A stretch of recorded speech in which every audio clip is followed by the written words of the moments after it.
Der Plan war eigentlich nie, vom Bauernhof zu sein. Und das war ganz ein langsamer Prozess, dass wir uns gedacht haben, wieso nutzen wir das eigentlich nicht, was wir da für Möglichkeiten haben. Und da setzt man sich ein bisschen intensiver damit auseinander. Woher kommen die Sachen, die wir essen? Was ist ein gutes Aufwachsen für Kinder? Was tut uns als Familie gut? Und durch die ganzen Fragen haben wir uns dann angefangen, einfach mehr mit Landwirtschaft zu beschäftigen. Und für uns war von Anfang an klar, wenn wir quer einsteigen, was jetzt nicht ganz einfach ist, aber wir haben den Schritt gewagt, dann machen wir das ganz bewusst als Biobetrieb. Es klingt jetzt so plakativ, aber eigentlich, wir arbeiten mit der Natur und nicht gegen die Natur. Nach ein paar Jahren, wo wir so begonnen haben und wo das so angefangen hat, richtig in eine gute Richtung für uns zu gehen, sind wir plötzlich vor der Entscheidung gestanden, ja, lassen wir es oder investieren wir. Im Endeffekt haben wir uns dann überlegt, wie können wir unseren Hof auf vielfältige Beine stellen. Und da gehört der Gast dazu. Und andererseits ist für uns was total Schönes, dass die Leute, die kommen, sehen, wie wir arbeiten, dass man ins Gespräch kommen kann, warum wir tun, was wir tun oder warum wir was vielleicht nicht tun. Es ist leichter für uns mit Gästen.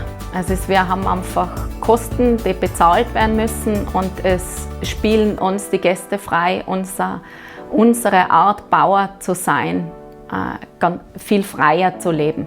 Und das, was mir vorkommt, ist, dass viele ganz bewusst Urlaub am Biobauernhof suchen.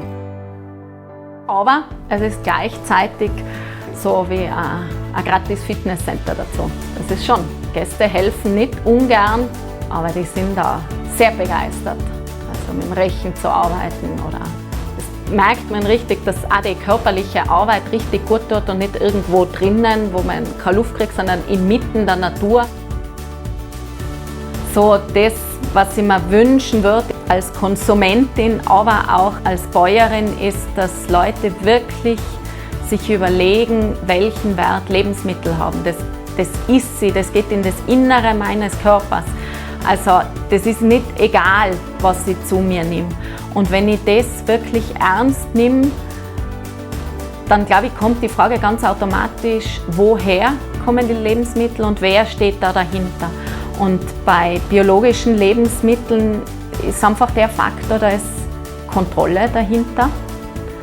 Das ist vielleicht nicht so fein, aber andererseits hat man ja auch nichts zu verheimlichen. Und das ist auch für einen Konsumenten gut zu wissen, da schaut jemand drauf, dass wirklich das drin ist, was draufsteht. Aber es erfüllt mich schon mit Hoffnung, dass es ganz, ganz viele Menschen gibt, denen das schon wichtig ist und unseren Weg zugänglich machen und vielleicht dadurch zum Nachdenken anregen.